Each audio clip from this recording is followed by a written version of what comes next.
Hello student, welcome back to my channel Samrat academy.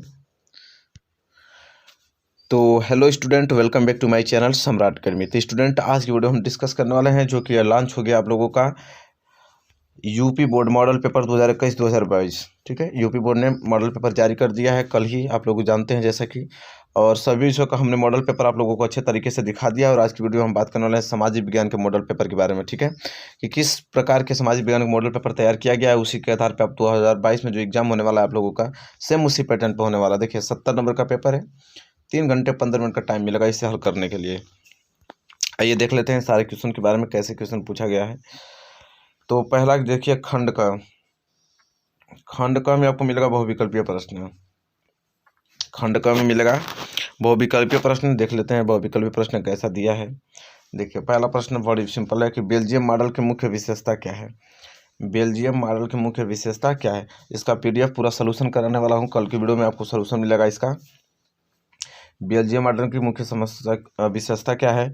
दूसरा, महात्मा गांधी ने किस घटना के कारण असहयोग आंदोलन स्थगित कर दिया।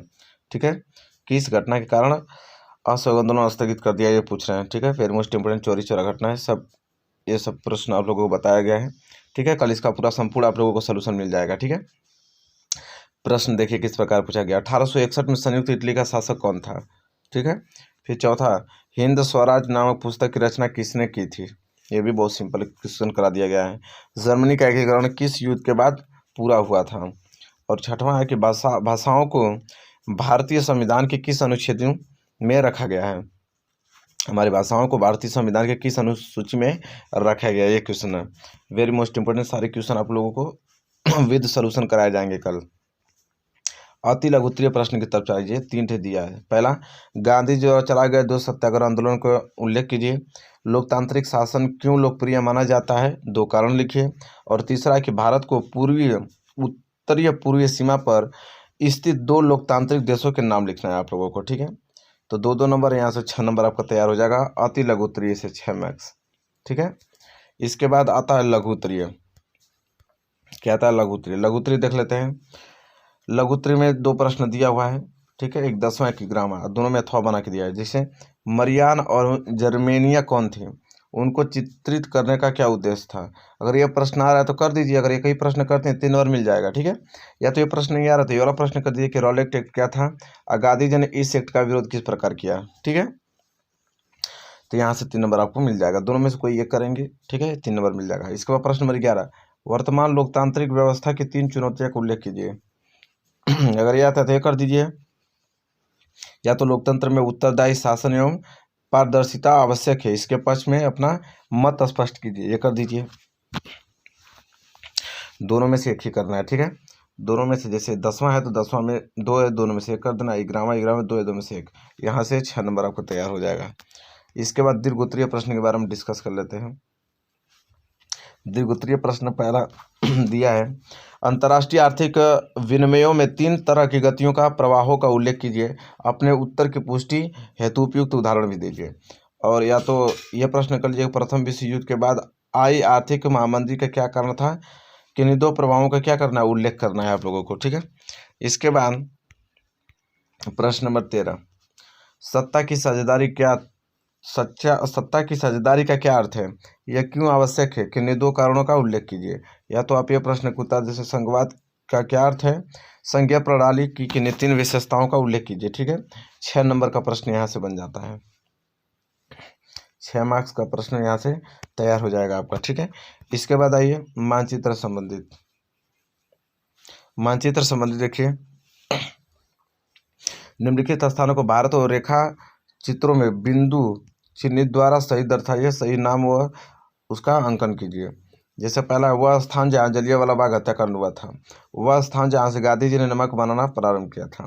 वह स्थान जहाँ नील की खेती करने वाले किसानों ने आंदोलन किया। वह स्थान जहाँ सूती मिल श्रमिकों ने सत्याग्रह किया। वह स्थान जहाँ दिसंबर 1920 में भारतीय राष्ट्रीय कांग्रेस का अधिवेशन हुआ था। ये सभी प्रश्नों का उत्तर देना है। ठीक है, चलिए, ये देखिए केवल दृष्टिबाधित परीक्षार्थियों के लिए है, तो इसको छोड़ दीजिए। ठीक है, ये दृष्टिबाधित परीक्षार्थियों के लिए पूछा गया है। इसके बाद आइए यहाँ से खंड ख में, निम्नलिखित में से किस प्रांत में सीढ़ीदार सुपानी खेत की जाती है? ठीक है, वेरी मोस्ट इंपॉर्टेंट क्वेश्चन है। निम्न में से कौन सी रबी की फसल है, ये भी बताना है। ये भी सारे प्रश्न करा दिए गए, कल इसकी सलूशन मिल जाएगा। 17वां है, झारखंड में स्थित कोडरमा निम्नलिखित में से किस खनिज का अग्रणी उत्पादक है? ठीक है, इसके बाद आइए 18 क्वेश्चन, निम्न में से किस राज्य में काली मृदा मुख्य रूप से पाई जाती है? और 19वां, मानव विकास सूचकांक HDI भारत का स्थान कितना है? ठीक है, तो देखिए भारत आय की दृष्टि में से कैसा राष्ट्र है? भारत आय की दृष्टि से कैसा राष्ट्र है, आपको बताना है। ठीक है, इसके बाद अति लघु उत्तरीय में देखिए 3 प्रश्न दिया हुआ है। जैव और अजैव संसाधन का कोई दो अंतर लिखिए। सकल घरेलू उत्पाद क्या है, ये भी बताना है। प्रक्षेत्र बेरोजगारी का कोई अन्य नाम लिखिए। ठीक है, यहाँ से 6 नंबर आपको मिल जाएगा। ठीक है, इसके बाद लघु उत्तरीय पे आइए। आग्नेय तथा क्रांतिक चट्टानों में खनिजों का निर्माण किस प्रकार होता है? या किसी एक पेय फसल का नाम लिखिए, उसको उगाने के लिए अनुकूल भौगोलिक परिस्थितियों का विवरण लिखिए। 25 प्रश्न, भारतीय अर्थव्यवस्था के विभिन्न क्षेत्रकों के नाम लिखिए व प्रत्येक का संक्षिप्त परिचय दीजिए। या तो आप वैश्वीकरण क्या है संक्षिप्त परिचय दीजिए, तो दोनों में से जो आ रहा है उसको कर लीजिएगा। ठीक है, 24 में भी 2 प्रश्न दिया, दोनों में से करेंगे 3 नंबर, और 25 में भी 2 प्रश्न दिया, दोनों में से कोई एक प्रश्न करेंगे, 3 नंबर मिल जाएगा आपको। ठीक है, बात कर लेते हैं दीर्घोत्तरीय प्रश्न। अंतर्राष्ट्रीय बाजार किसे कहते हैं, इसकी 5 विशेषताओं लिखना है, 6 नंबर मिल जाएगा। या तो ये नहीं है तो ये बता दीजिए, परिवहन के साधन कितने प्रकार के होते हैं, स्थल परिवहन में सड़क परिवहन को कितने भागों में बांटा जा सकता है, किसी भी 2 का वर्णन करना है। ठीक है, 6 नंबर यहाँ से मिल जाएगा। प्रश्न नंबर 27, भारत में उपभोक्ता को समर्थ बनाने के लिए सरकार द्वारा किन कानूनी मापदंडों को लागू करना चाहिए? 6 नंबर का प्रश्न है। या तो आप ये बता सकते हैं कि वैश्वीकरण का प्रभाव एक समान नहीं है, इस कथन की अपने शब्दों में व्याख्या करना, जो कि 6 नंबर आपको दिलाएगा। आइए मानचित्र कार्य पे। ठीक है, 28वां मानचित्र कार्य है कि पश्चिम बंगाल का एक उद्यान जो फिगर बनाया है इनके द्वारा चिन्हित करना है। नर्मदा नदी पर बने जो बांध है उनको इन द्वारा चिन्हित करना है। महानदी पे इन चिन्हों को प्रदर्शित करना है। झारखंड का एक कोयला क्षेत्र जो कि इस त्रिभुज के आकार का आपको डिनोट करना है। भारत के पूर्वी तट पर स्थित एक पतन जो कि आयत के चिन्ह द्वारा आपको स्पष्ट करना है। ठीक है, मानचित्र में ये सब कहाँ है वहीं आपको बनाना है। ठीक है, ये देखिए केवल दृष्टिबाधित परीक्षाओं के लिए है मानचित्र, ये आप लोगों के लिए नहीं है।